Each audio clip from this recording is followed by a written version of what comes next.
Imagine a ladder.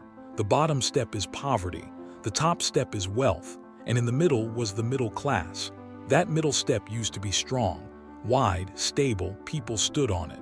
They planned their lives there. Now look again. That step is cracking. Not suddenly, not loudly, but slowly. And here's the uncomfortable part. This didn't happen by accident. If you feel like life is harder than it should be, you're not imagining it. This is the story of how the middle class quietly collapsed, and why the system allowed it. Let's go back. After World War II, something strange happened. Workers got richer. Not CEOs, not investors, regular workers. One job could buy a house. One salary could raise a family. Savings actually grew. Think of the economy like a pizza. Back then, the pizza got bigger, and workers got a fair slice.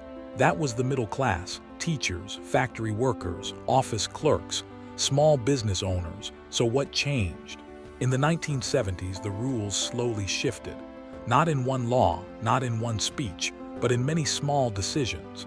Companies were told to focus on one thing: shareholder value, which is a polite way of saying, make stock prices go up.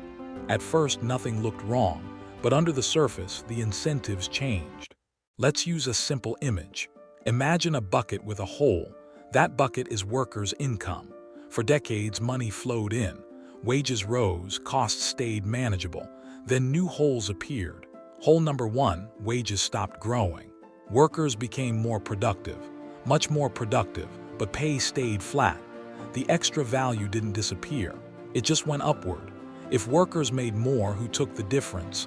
Answer: capital, executives, shareholders, financial markets. Hole number two: everything got more expensive. Housing, education, healthcare. These were once supports. Now they became profit machines. Think of rent like a treadmill. It moves faster every year, but your legs don't. Hole number three: debt replaced income. When wages didn't rise, credit stepped in. Credit cards, student loans, mortgages stretched to the limit. Debt became the illusion of stability. The middle class didn't get richer. They just borrowed time. Then something snapped. Housing crashes, financial crises, pandemics. Suddenly, the cracks were visible. People asked a dangerous question: if I did everything right, why am I still struggling? This wasn't laziness. This wasn't failure. This was math. When wages stay flat and costs rise, something has to break. And it was the middle. Here's the uncomfortable truth. The system worked exactly as designed, just not for everyone. So what do we learn? The middle class didn't disappear overnight. It was slowly traded for efficiency, profits, and growth numbers. But systems can change.